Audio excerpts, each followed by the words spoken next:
Friends, we were just scratching the surface in the last episode. Here are 6 more secrets from NBC's The Voice.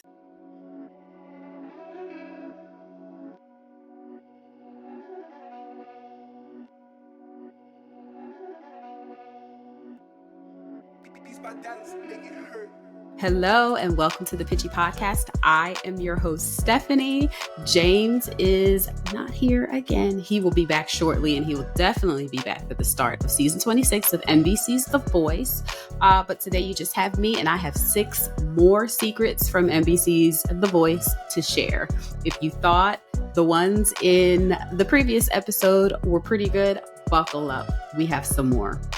Again, all the information that I'm going to share are things that we have either been told by contestants and artists, or things that we have seen artists post about on their socials, or things that we've just kind of gathered from watching the show a lot. So again, buckle up because I've got 6 more for you.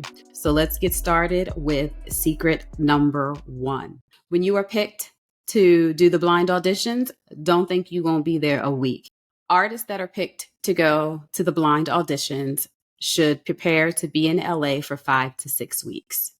That sounds like a long time, and it really is to just be preparing to sing one song. This is why a lot of artists have to make a lot of hard decisions about whether to accept to be able to go or not, because most of these artists have actual full-time jobs. Some are working musicians and artists.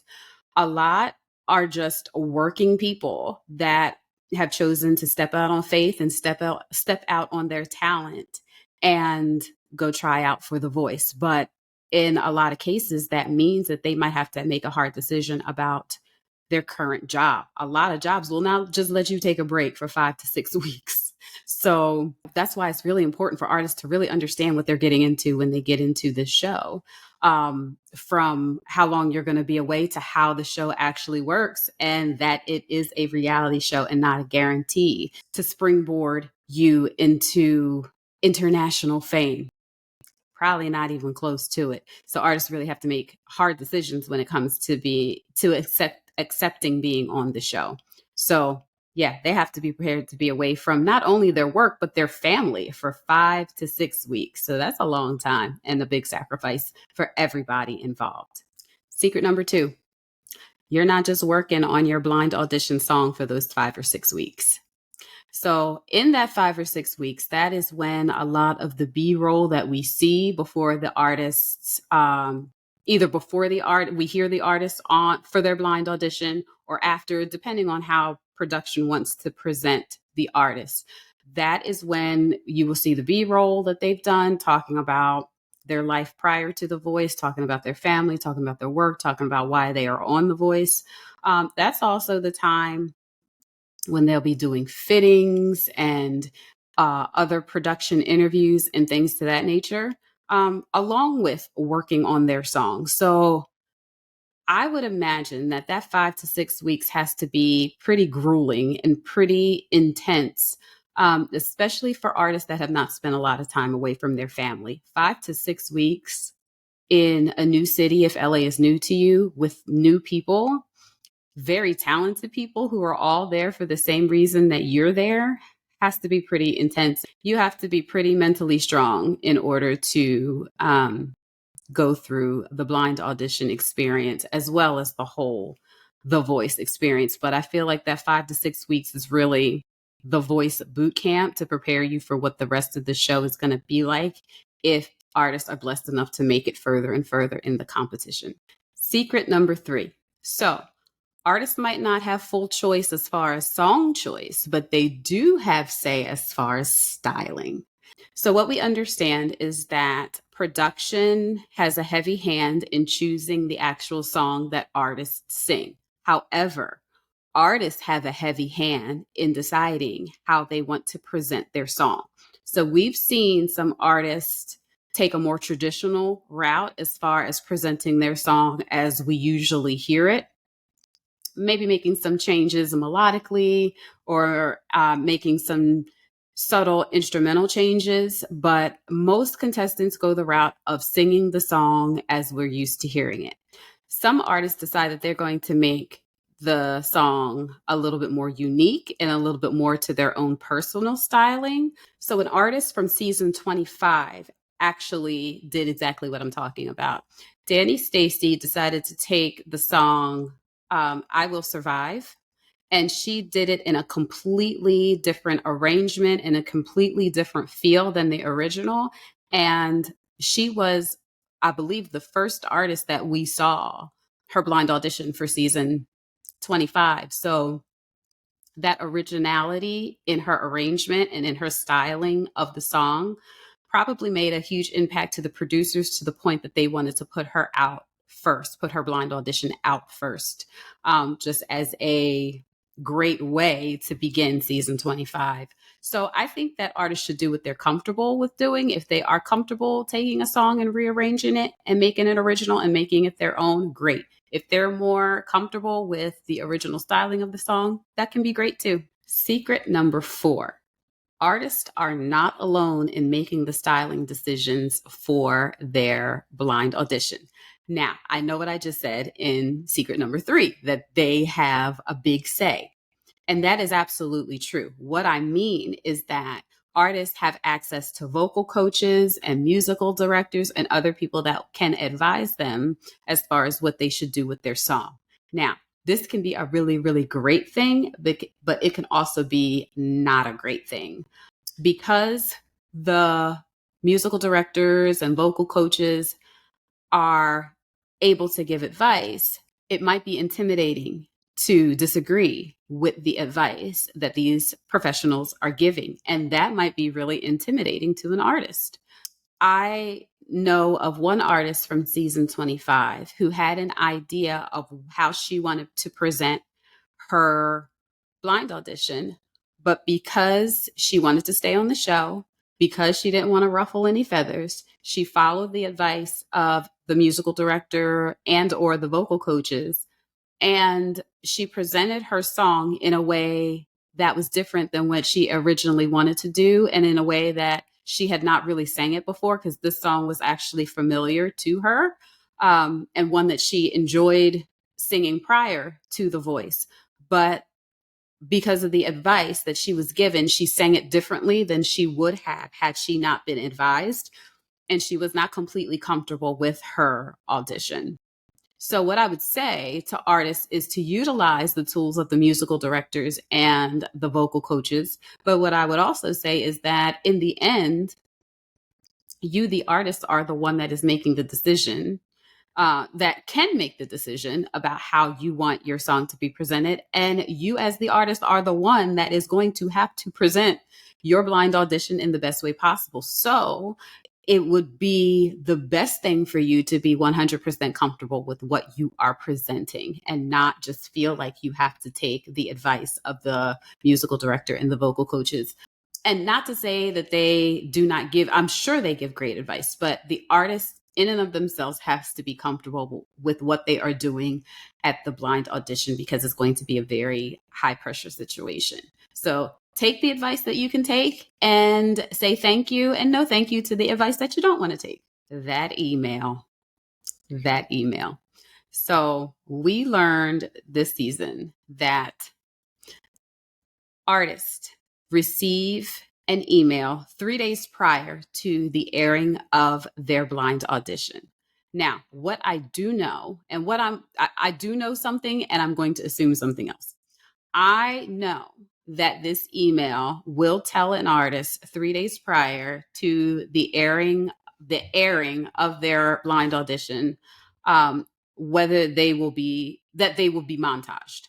And I'll come back to that word. I'm assuming that this email 3 days prior to airing is telling artists, you will be aired on such and such date. It will be your whole interview, your whole audition, yada, yada, yada, or whether they will be montaged. Now, a montage blind audition is when they only show like a 30-second piece of it, and they don't do any of the interviews or any of the other B-roll things that were shot in the 5 to 6 weeks time that they were in LA. So, and they will also be told, if I believe if not, they will be featured on the NBC's The Voice social media. So that's why I say that email, because that email could be a really, really exciting email to let people know, oh, I'll be featured, or to let artists know that they will be featured either on the Monday or Tuesday episode.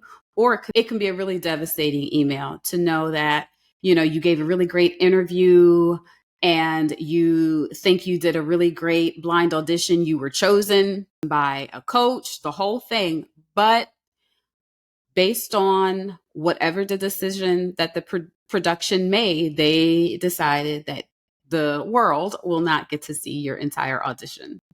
I know that has been really difficult for some artists who have been montaged.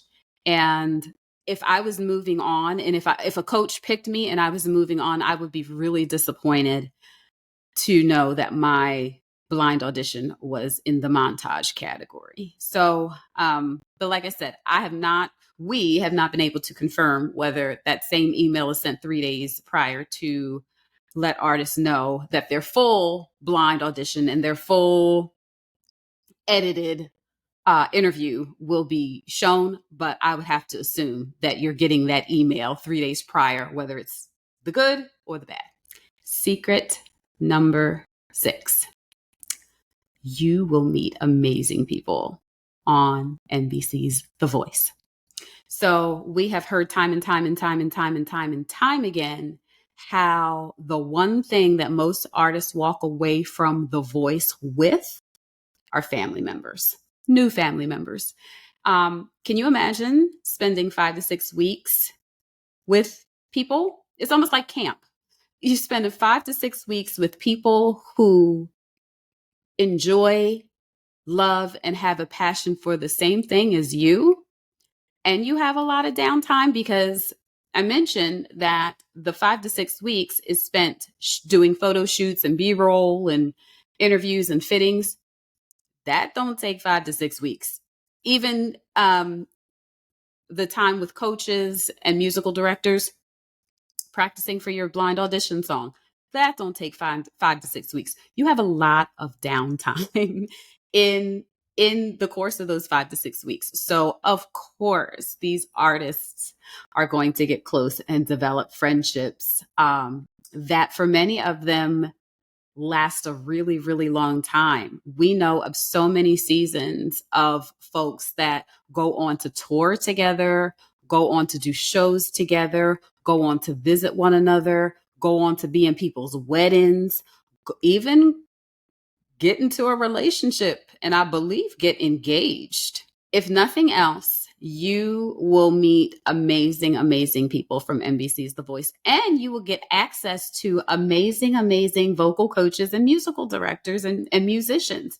Even if you don't want to follow the advice that they give, they are still the top of the top in the business, and you get to work with them. So really, I would encourage artists to really take advantage of gleaning from the artists that you are around and the other musical professionals that you are around, because that could really make that 5 to 6 weeks priceless, no matter what happens on the show, because you can only control what you do on the show and how you make the most of your experience. Some of it is just not in your hands. So make the best of the opportunity that you are given and really glean from the amazing artists and the amazing professionals that you have access to. And that's it, friends. Those are the 6 secrets that I have for you in this episode. I hope you enjoyed hearing about them. In our next episode, we've got some insider scoop for you. So they're not really secrets, but it's just some information, some intel that we have gathered during our time watching The Voice for the past 4 or 5 seasons, as intently as we have. We've gathered some info, and we're going to share that with you in the upcoming episode in a couple weeks. Friends, thanks so much for joining me today. I've had a blast sharing these secrets with you. And here's what I want to remind you to do if you have not already. So don't forget to follow and subscribe to the Pitchy Podcast on your favorite podcast platform so you can be the first to know when we drop a new episode. Also, make sure that you subscribe to us on YouTube. Search for the Pitchy Podcast and hit that subscribe button so you know when we drop a new video. And last, don't forget to follow us on Instagram and TikTok at The Pitchy Podcast for new episode alerts, episode clips, and so much more. Friends, we'll see you in a couple weeks. Well, I'll probably see you in a couple weeks. And then season 26 is coming quickly, y'all. We are hoping to maybe get an interview squeezed in before season 26, but season 26 is coming quick, and James and I are super excited for the upcoming season with the upcoming coaches and the upcoming artists. So we'll see you later. Bye-bye.